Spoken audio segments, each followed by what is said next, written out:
Starting a garden is both challenging and fulfilling. The startup moments will be filled with numerous challenges that can stress you out.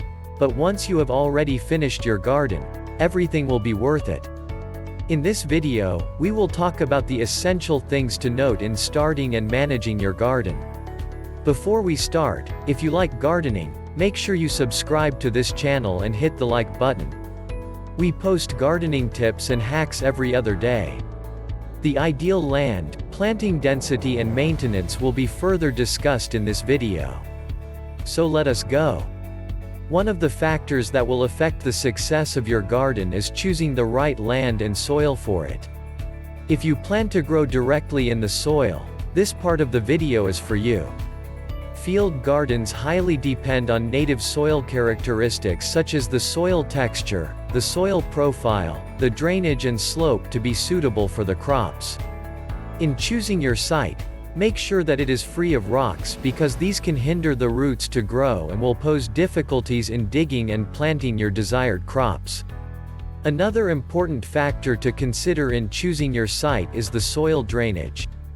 You can say that a soil has a good drainage when you pour water over it and the water was eventually absorbed by the soil.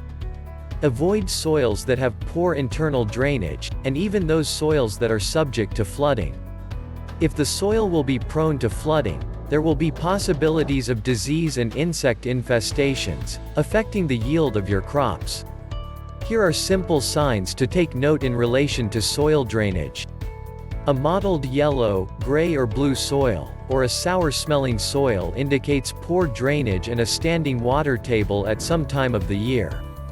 This means that the water just accumulates there, without being drained, thus increasing the disease and insect risk potential in your garden. Furthermore, deep sandy soils have a little water holding capacity. Here, it means that the water passes through the soil very quickly. Therefore, the plants will not be able to absorb the water. These types of soil is also not preferred. But if you have no other choice and if this is the type of soil in your backyard, you must have an irrigation system to solve that problem and ensure a successful production. Now, let us talk about the ideal land. What is ideal is a land that are close to irrigation water and is flat enough to permit the easy working whenever we use equipment such as shovel. It is also ideal that the land is rock-free. Another important factor is soil fertility. If you have sufficient resources, you can buy a soil test kit online or in a nearby agriculture or gardening shop.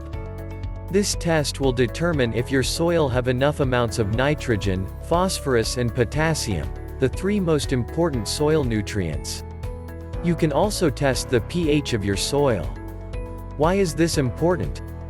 The types of crops that you can successfully grow in a certain soil somehow also depends on the pH of the soil.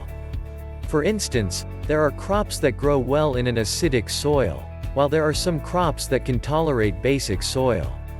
However, if the plant that you desired to grow is not compatible with an acidic or basic soil, you can apply lime to make an acidic soil more neutral. Also, you can apply superphosphate to make a basic soil more neutral. Planting density and spacing also matter in the success of your garden.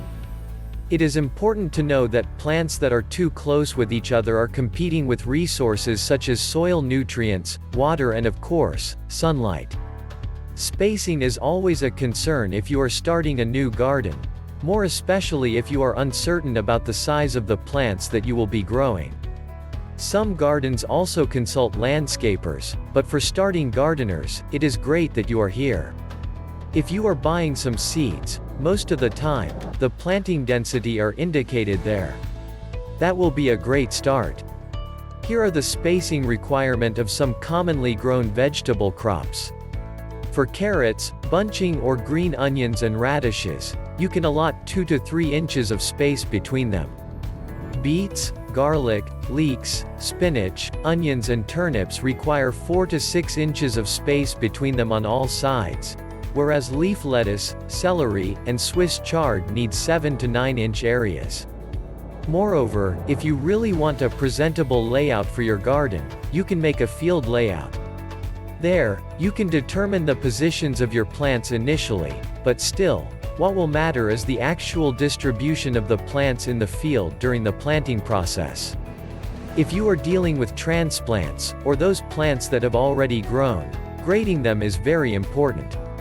Plants of the same height and size should be planted together in a similar row to avoid competition for sunlight. Taller plants could shade the shorter ones, causing them to grow in a slower manner.